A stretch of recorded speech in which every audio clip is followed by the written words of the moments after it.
नमस्कार दोस्तों, आइए सुनते हैं महान लेखक मुंशी प्रेमचंद की लिखी हास्य कहानी इश्तिहारी शहीद।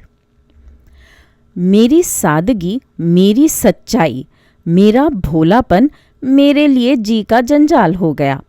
आज 4 सप्ताह हो गए, ये मुसीबत मैंने स्वयं अपने ऊपर ओढ़ ली और अब इससे पीछा छूटने का कोई उपाय दिखाई नहीं देता।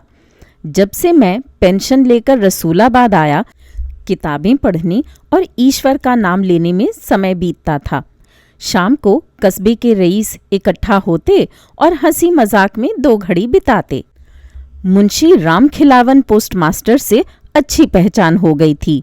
यही साहब मेरी मुसीबत की जड़ हैं। जब मैं पहले पहल यहाँ आया था तो मुंशी जी के सिर पर थोड़ा सा गंजापन था। आपके किसी दोस्त ने प्रेरित करके लाहौर के प्रसिद्ध दवाखाने इंडियन मेडिकल हॉल की बाल उगाने वाली दवा की शीशी मंगवा दी। यद्यपि आप पूर्णतया सहमत नहीं थे और संकोच से यही कहते थे कि अब इस अवस्था में गंजेपन की क्या चिंता करूं, तथापि 1 सप्ताह पश्चात ही 3.5 रुपए की वीपीपी आटप की और मुंशी जी ने अपने दोस्त की बात रखने को छुटा ली। कुछ महीनों के इस्तेमाल के बाद प्रभु कृपा से आपके सिर पर बाल उगाए। अब पोस्टमास्टर साहब इस दवा को बड़ी इज्जत की दृष्टि से देखने लगे और लोक कल्याण के लिए हर छोटे बड़े से इसकी चर्चा करने लगे। कोई आदमी एक पोस्ट कार्ड लेने गया तो आपने दवा की प्रशंसा का पोथा ही खोल लिया।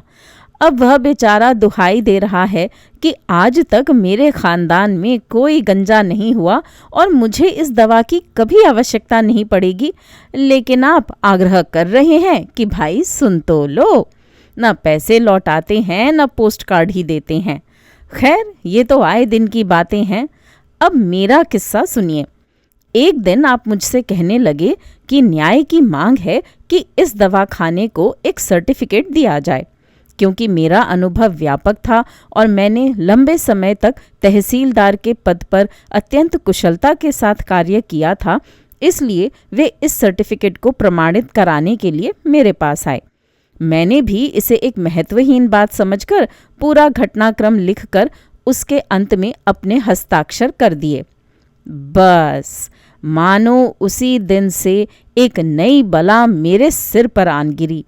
अफसोस है, कैसी मनहूस घड़ी थी कि मैं आज तक इसके लिए पछता रहा हूँ।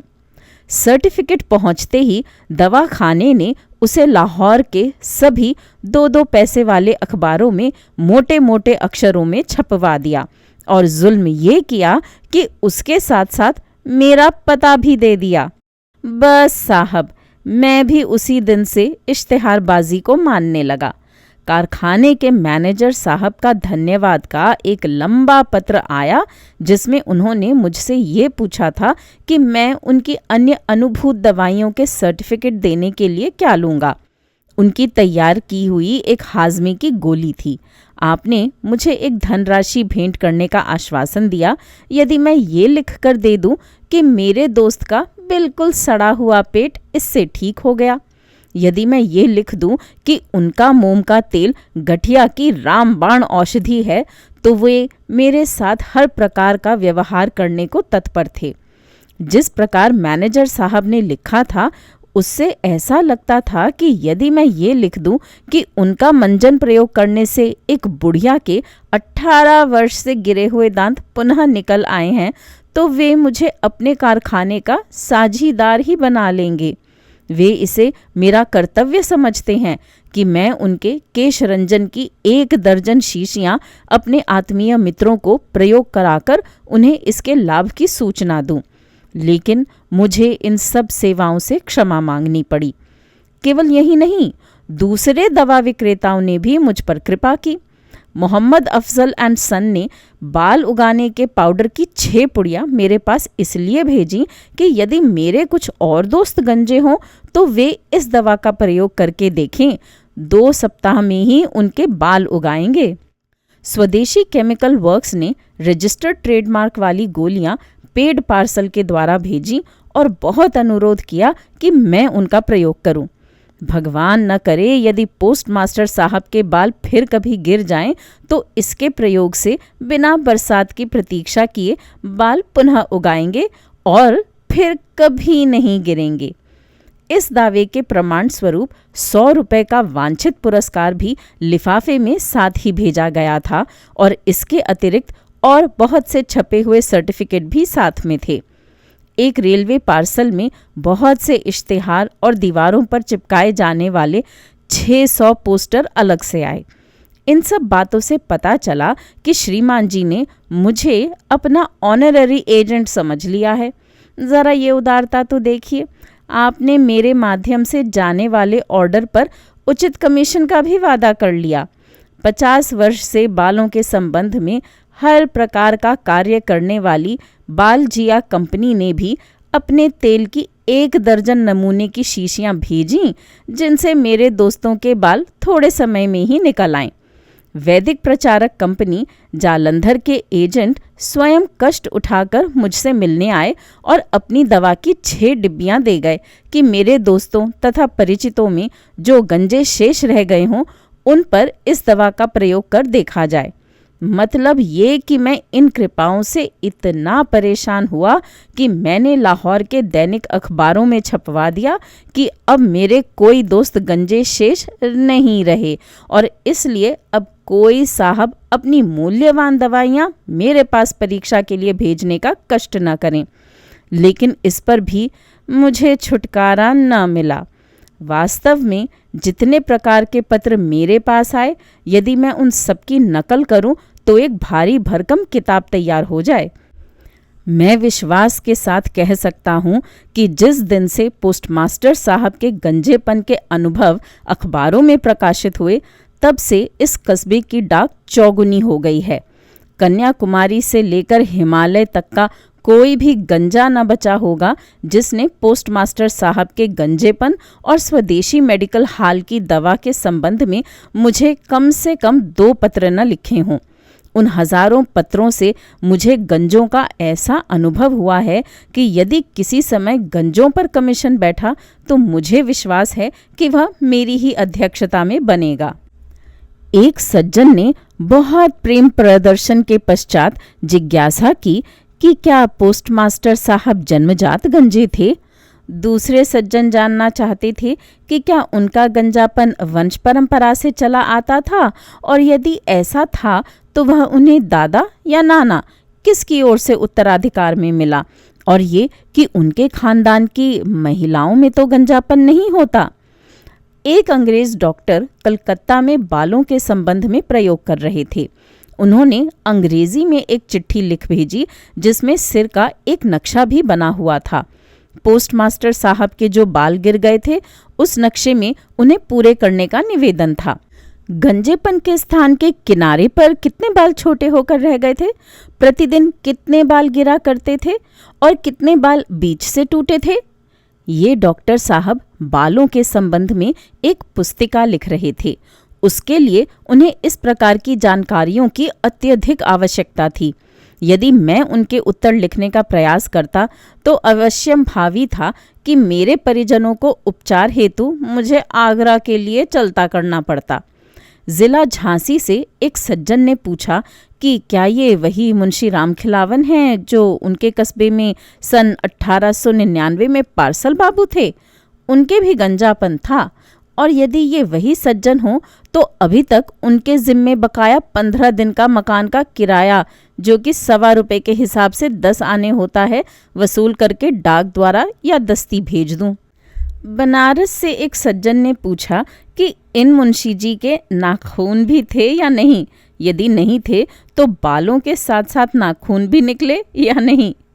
एक पंडित जी ने कृपापूर्वक लिखा कि जब ईश्वर ने उन्हें बाल नहीं दिए तो उन्हें ईश्वर इच्छा के विरुद्ध बाल उगाने की क्या आवश्यकता थी। आप समझिए कि इन बातों से ईश्वर बहुत रुष्ट होते हैं। दूसरे ये कि गंजा भागवान और पुत्रवान होता है, फिर मेरे दोस्त ने ऐसी गलती क्यों की। तीसरे ये कि अब तो जो हुआ सो हुआ, अब वे इसके प्रायश्चित में प्रत्येक एकादशी को एक निर्धन ब्राह्मण को भोज करा दिया करें और कभी ऊंट गाड़ी की सवारी न करें। हजरत हकीर लखनवी ने मेरे दोस्त के बाल उगने की प्रसन्नता में एक कसीदा लिखकर मेरे पास भेजा। हजरत नूर ने गंजेपन के हकीम से पूछा कि क्या जले हुए सिर पर भी पुनः बाल निकल सकते हैं। पटना के एक सज्जन ने तो हद ही कर दी। आपने अपने विवाह का छपा हुआ निमंत्रण पत्र और जनपत्री ही भेज दी। अजीमाबाद से एक हकीम साहब ने लिखा कि यदि मैं 2000 रुपये उनके पास अमानत के रूप में जमा कर दूं तो वे अपनी अनुभूत दवाइयों के इश्तिहार दें और नफ़े में भागीदार बनाएं। जिन्होंने अपने घोड़े के बाल बहुत अधिक कटवा दिए थे, ऐसे एक सज्जन ने मुझसे उपचार पूछा कि कब तक बाल पुनः निकल सकते हैं और ये कि पोस्टमास्टर साहब की दवा से लाभ होगा या नहीं। डिप्टी झमकलाल साहब ने पूछा कि उनकी कुतिया के बाल गर्मी में गिर जाते हैं और जानवरों पर इस दवा का क्या प्रभाव होता है। एक सज्जन का बच्चा गलती से इस दवा को पी गया और इसलिए उन्होंने मुझसे ये पूछा कि बच्चे के पेट के अंदर तो बाल नहीं निकलेंगे और उसका दम तो नहीं घुटने लगेगा। उन्होंने मुझसे सलाह भी मांगी कि यदि उसे बाल सफ़ा की एक शीशी पिला दें तो कैसा रहे, ताकि बाल निकलने के साथ साथ ही साफ भी होते चलें। कम मूँछों वाले जवानों के 1342 पत्र आए, जिन्होंने ये पूछा कि क्या इस दवा से उनकी मूँछें बढ़ जाएंगी। एक सज्जन को मूँछों की कमी के कारण पुलिस का एक पद नहीं मिलता था। उन्होंने बहुत अनुनय विनय की कि जैसे भी संभव हो उनकी मूँछों के लिए किसी भी मूल्य की कोई दवा देखकर भेज दी जाए।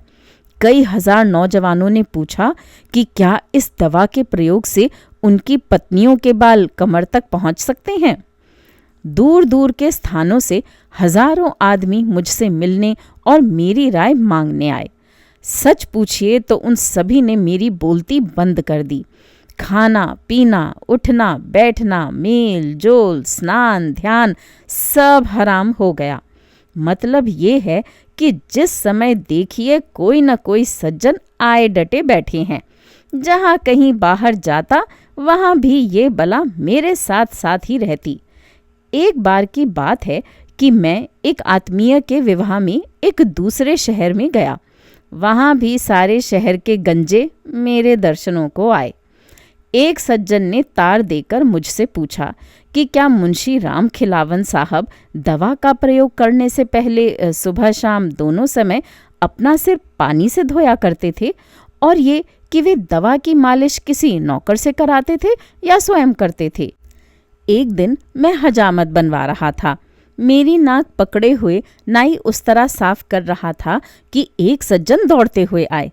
पता चला कि आप स्नान कर रहे थे कि आपके सिर के 2 बाल हाथ में आ गए।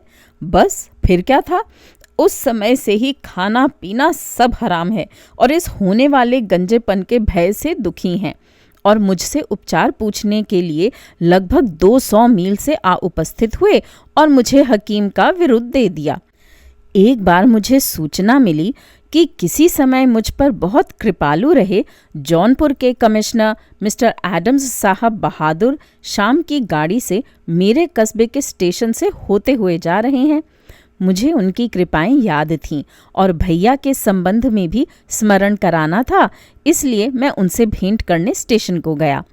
रेल पर लोगों ने मेरी खुशबू सूंघ ली। फिर क्या था, सैकड़ों यात्रियों ने मुझे घेर लिया। कोई सज्जन कुछ पूछते हैं, कोई सज्जन कुछ, और मुझे साहब से भेंट नहीं करने देते। इस बखेड़े से मेरा पूरा उद्देश्य, जिसके लिए मैं इतनी दूर से आया था, व्यर्थ हो गया और मैं दांत पीसकर रह गया।